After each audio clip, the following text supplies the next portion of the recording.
Shocking allegations about Princess Diana's death. Authorities now reviewing the new and sensational claim that she was actually murdered by the British government. At the tunnel by the Pont d'Alma, Parisians and tourists alike came in droves. Some came simply to stare, but most came in a sort of spontaneous pilgrimage to the road where Princess Diana's car crashed and killed her. 31 August 1997 time रात का है। एक गाड़ी France की सड़कों पे over speeding करती हुई जा रही है। उसके पीछे लगे हैं फोटोग्राफर्स जो बार बार गाड़ी के अंदर बैठे लोगों की तस्वीर खींचने की कोशिश में है। और अचानक गाड़ी एक टनल में दाखिल होती है और कुछ टाइम गुजर जाने के बाद गाड़ी कभी भी बाहर नहीं आती। ये मर्सिडीज गाड़ी टनल में एक हादसे का शिकार हो जाती है और उस वक्त गाड़ी में मौजूद है एक ड्राइवर जो मौके पे जहां भाग गया, एक बॉडीगार्ड जो कुदरत की मर्जी से बच गए और पिछली सीट पे थे दोदी फायद और उनकी उस वक्त की गर्लफ्रेंड और पूरी दुनिया की प्रिंसेस लेडी डायना। आखिर उस टनल में ऐसा क्या हुआ जिसके बायस ये एक्सीडेंट हुआ? कौन सी पुरस्कार ताकतें इस एक्सीडेंट में मुलव्वस थी? और ये आखिर सच में कोई एक्सीडेंट था या फिर कोई साजिश थी? आए इन सब सवालों पे करते हैं गौर अपनी आज की इस वीडियो में।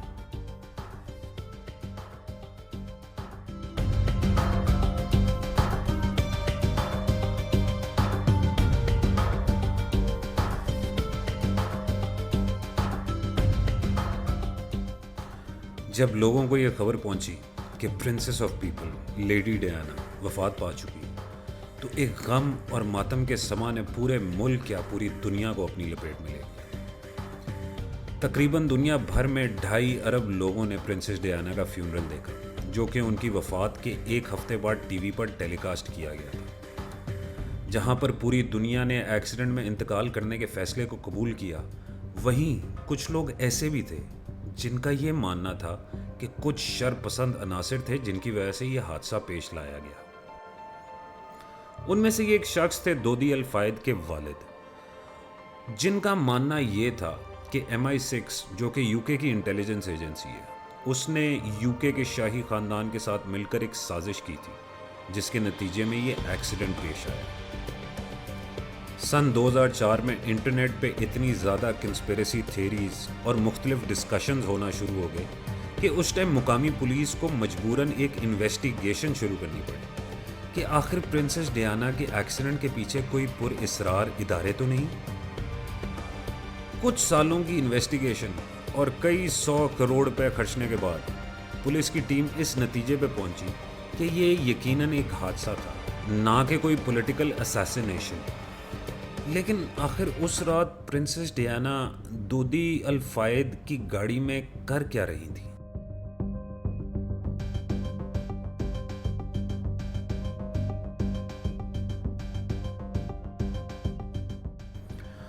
दोदी अल फायद के वालिद मोहम्मद फायद के मुताबिक प्रिंसेस डायना प्रेग्नेंट थी और उनका बच्चा और किसी का नहीं बल्कि उनके बेटे का था। सिर्फ यही नहीं, कुछ इनसाइड सोर्सेज के मुताबिक जिस दिन ये एक्सीडेंट हुआ उसी दिन दोपहर के वक्त दोदी अल फायद ने फ्रांस के एक मशहूर ज्वेलर से 2 रिंग्स भी ली थी और उनका मकसद सिर्फ और सिर्फ एक था और वो था प्रिंसेस डायना को प्रपोज करना। कई करीबी दोस्तों के बयानात के मुताबिक ये भी बताया जाता है कि प्रिंसेस डायना भी उनसे शादी करने के लिए काफ़ी बेताब थी और शायद यही वजह थी जिस पे मोहम्मद अल फायद ने यह बयान दिया कि प्रेग्नेंट होना और साथ ही साथ दोदी फायद के प्रपोज करना ब्रिटिश शाही खानदान को पसंद ना आए। उनको शायद ये मंजूर ही नहीं था कि एक इजिप्शियन मुस्लिम शाही खानदान के वारसों का सुतेला बाप बनने जा रहा है और इसी वजह से उन्होंने उनको कत्ल करवाने की कोशिश की। लेकिन बाद में ये तमाम कहानियों का भांडा ऐसे फूटा जब वहाँ के मेडिकल एग्जामिनर ने उनकी बॉडीज़ पे तहकीक की और डिक्लेयर किया कि प्रिंसेस डायना प्रेग्नेंट नहीं थी। पर मुख्तलिफ कंस्पिरेसी थियरिस्ट आज भी ये कहते हैं कि प्रिंसेस डायना प्रेग्नेंट थी और उनके पेट में दोदी अल फायद का बेटा था और यही शायद एक वजह थी जिसकी वजह से दोदी अल फायद उन्हें प्रपोज भी करने जा रहे थे।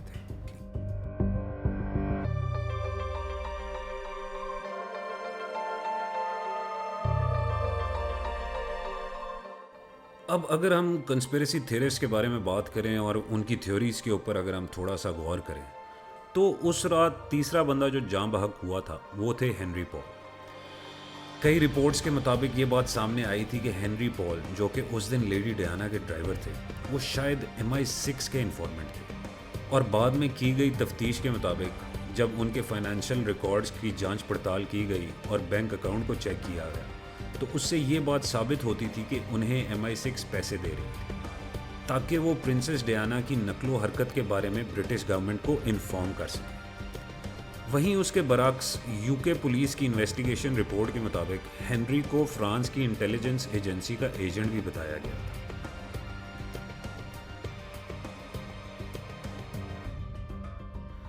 कई कयास राइयों के मुताबिक ये भी क्लेम किया जाता है कि उस रात हेनरी पॉल शदीद शराब के नशे में थे, जिसके बायस शायद ही एक्सीडेंट हुआ। लेकिन अगर वो शराब के नशे में थे तो आखिर उनको किसने गाड़ी चलाने की इजाज़त दी? कुछ सोर्सेस के मुताबिक ये भी कहा जाता है कि पॉल उस रात ड्यूटी पे ना थे और एकदम से उनको रात 10 बजे वापस पे ड्यूटी पे भेजा गया, सिर्फ और सिर्फ इस मद से कि वो जानबूझकर कोई ऐसा हादसा करें जिसके बायस प्रिंसेस डायना की मौत हो जाए। जब इस हादसे की तहकीकात की गई तो उनके दौरान ये डिक्लेयर कर दिया गया कि हादसा हेनरी पॉल की वजह से हुआ, जो कि उस टाइम शराब के नशे में था। लेकिन कुछ इनसाइड सोर्सेस के मुताबिक ये बताया जाता है कि हेनरी पॉल नशे में नहीं थे और उनके जिस्म से लिए गए सैंपल्स दर हकीकत उनके जिस्म से लिए ही नहीं गए थे। असल में ये सैंपल्स किसी और के सैंपल्स थे और उन्हें 2 नंबर तरीके से उन पे प्लांट किया गया था।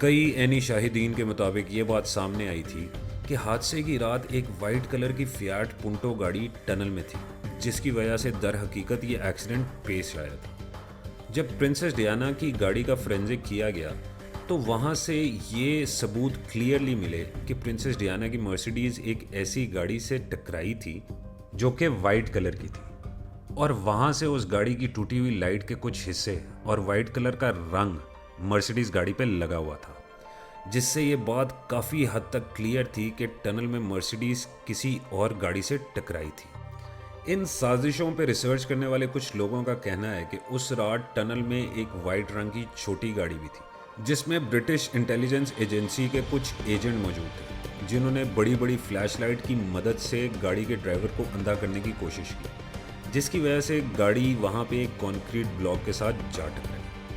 बज़ाहिर सुनने में तो ये एक रोमानवी थ्योरी लग रही थी, लेकिन वहाँ पे मौजूद पापराजी फोटोग्राफर्स जो कि प्रिंसेस डायना की गाड़ी का पीछा कर रहे थे, उन्होंने भी इस बयान से इत्तेफाक किया और कहा कि उन्होंने बड़ी बड़ी फ्लैशलाइट्स देखी। जबकि उसके बिल्कुल बरक्स UK की पुलिस की तरफ से ये बयान आया कि वो फ्लैशेस दर हकीकत उन्हीं फोटोग्राफर्स के थे और साथ ही साथ उनका कहना ये भी था कि हादसे में उन फ्लैशलाइट्स का भी एक बहुत मेजर रोल था।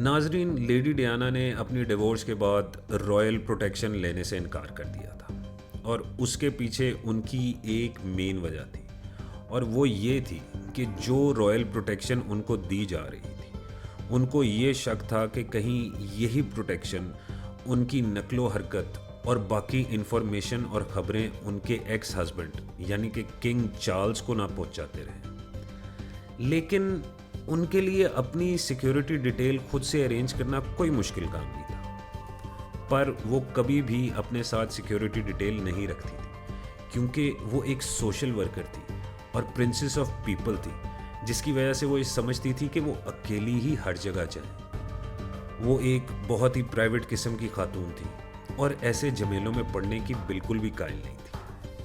इसी बायस उस रात प्रिंसेस डायना दोदी अल फायद के साथ उस होटल से एक अपार्टमेंट की तरफ जा रही थी और वो भी उन्हीं के ड्राइवर और उन्हीं के बॉडीगार्ड के साथ। लेडी डायना की बहन ने एक बयान में ये बताया कि वो सीट बेल्ट ऐसे पहनती होती थी जैसे उनको उनके दीन में कहा गया, मतलब कि वो इस असूल पे बिल्कुल भी कॉम्प्रोमाइज़ नहीं करती थी। और इसी बयान से इत्तेफाक करते हुए उनके एक सिक्योरिटी गार्ड ने ये बताया कि वो लेडी डियाना के साथ कहीं भी सफ़र पे जाते थे, जब भी वो निकलते थे तो सबसे पहले उन्हें सीट बेल्ट लगाने को कहते थे, जिसकी वजह से उनकी एक ऐसी पक्की आदत बन चुकी थी कि वो उस चीज़ पर कभी कॉम्प्रोमाइज़ करती ही नहीं थी। इसी बयान में उनके सिक्योरिटी गार्ड ने ये भी बोला कि अगर उस रात उनके साथ उनकी अपनी पर्सनल सिक्योरिटी होती तो वो शायद कभी भी उन्हें उस गाड़ी में बैठने ही ना देती जिसका ड्राइवर शराब के नशे में धुत था।